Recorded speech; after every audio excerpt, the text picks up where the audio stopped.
দর্শক, নিম্ন আদালতে রয়েছেন সহকর্মী তন্দ্রা তারুণ্য, সরাসরি যোগ দিচ্ছেন তিনি। তন্দ্রা, কখন নাগাদ রায় ঘোষণা হতে পারে এবং রায়ে কি প্রত্যাশা করছে দুদক, এ বিষয়ে কি তথ্য আছে জানাবেন। বুবলি, ধন্যবাদ আপনাকে। আপনি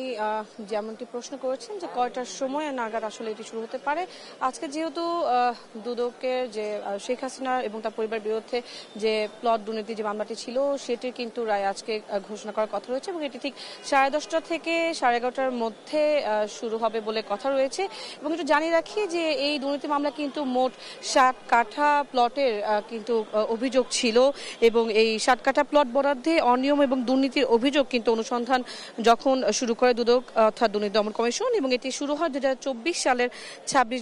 ডিসেম্বর এটি শুরু হয়, যা শেষ হয় 2025 সালের জানুয়ারিতে। এবং মোট 6টি মামলা কিন্তু এ পর্যন্ত আদালতে করে কমিশন, যার মধ্যে ইতিমধ্যে কিন্তু 4টির রায় করা হয়েছে এবং আরও 2টি কিন্তু বাকি রয়েছে। আজকে এই মামলার কিন্তু ঢাকার এই বিশেষ জজ আদালত 4-এ কিন্তু এই রায় ঘোষণা করা হবে এবং দুদকের যে অভিযুক্তি ছিল অর্থাৎ ক্ষমতার অপব্যবহার করে শেখ রেহানার মেয়ে আজমিনা সিদ্দিকী ও তার ছেলে রেদওয়ান সিদ্দিক ববির নামে পূর্বাচল 20 কাঠা জমি বরাদ্দের নির্দেশ তিনি দিয়েছিলেন, অর্থাৎ ক্ষমতাচ্যুত প্রধানমন্ত্রী শেখ হাসিনা তিনি দিয়েছিলেন এবং রাজধানীতে স্থাবর সম্পত্তির তথ্য হলফনামা গোপন করেছিলেন তারা। এই অভিযোগগুলো কিন্তু তারা এনেছে এবং পাশাপাশি একটু জানিয়ে রাখি যে এই ভাই বোনের নামে কিন্তু প্লট বরাদ্দের জন্য British MP tulip Siddique Sheikh হাসিনাকে প্রভাবিত করেন বলেও কিন্তু এই তদন্তে কিন্তু এটি উঠে এসেছিল। এবং পরে 2 মামলায় 22 জনকে অভিযুক্ত করে যখন 22 জনকে অভিযুক্ত করে দুর্নীতি দমন কমিশন, এবং এর আগে একই অভিযোগে কিন্তু 4 মামলায় শেখ হাসিনা ও তার পরিবারকে বিভিন্ন মেয়াদে সাজা প্রদান করেছে আদালত। এবং আজকে কিন্তু ইতোমধ্যে যেহেতু এই মামলায় আসলে তেমনভাবে কোনো আসামিকে এখন পর্যন্ত ধরা হয়নি, তবে যে একজন আটক করেছেন তাকে কিন্তু ইতোমধ্যে আদালতে চত্বরে আনা হয়েছে এবং এখন পর্যন্ত কিন্তু একটু জানিয়ে রাখি যে এই পুরো 60 কাঠা প্লটটি যে 6টি আলাদা দলিলে ভাগ করে শেখ পরিবারের 6 সদস্যের নামে কিন্তু 10 কাঠা করে এর আগে বরাদ্দ দেওয়া হয়েছিল এবং প্রতিটি দলিল কিন্তু আলাদা হওয়ায় 6টি মামলা দায়ের করা হয় এবং এসব প্লটের মধ্যে কিন্তু শেখ হাসিনার নামেও 10 কাঠার একটি প্লট নিবন্ধিত ছিল। এবং একটু জানিয়ে রাখি যে বিগত সরকার সময় কিন্তু পূর্বাঞ্চলের 27 নম্বর সেক্টরের কূটনৈতিক জোনের 203 নম্বর সড়কের আশেপাশে এলাকার শেখ হাসিনা এবং তার ছেলে সজীব ওয়াজেদ জয়, মেয়ে সাইমা ওয়াজেদ পুতুল, ছোট বোন শেখ রেহানার ছেলে এবং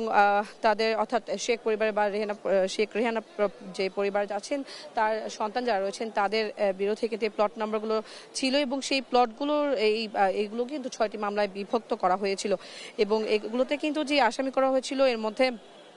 শেখ হাসিনা সহ 12 জনকে এবং সজীব ওয়াজেদ জয় সহ 17 জনকে এবং এই আসামি করা হয়। পূর্বাঞ্চলের এই প্লটগুলোর 6 জনের নাম আলাদাভাবে নিবন্ধন হওয়ার প্রতিটি বরাদ্দকে কিন্তু আলাদা অপরাধ হিসেবে বিবেচনা করে কিন্তু দুদক ভিন্ন ভিন্ন মামলা করে, যার ফলশ্রুতিতে কিন্তু পরবর্তীতে 4টি মামলার এ পর্যন্ত রায় ঘোষণা হলেও আরও 2টি কিন্তু এখন পর্যন্ত বাকি রয়েছে। একটু জানিয়ে রাখি যে আজকে কিন্তু এই মামলায় কিন্তু গ্রেপ্তার হয়ে রাজুকের সাবেক সদস্য মোহাম্মদ খুরশিদ আলম কারাগারে ছিলেন এবং আজকে কিন্তু তাকে আনা হয়েছে এবং তাকেই আদালতে পেশ করা হবে বা হাজির করা হবে। এবং এখন পর্যন্ত যদি বলি যে 10:30 থেকে 11:30 নাগাদ, যেমনটা আগেও বলেছি যে 10:30 থেকে 11:30 নাগাদ কিন্তু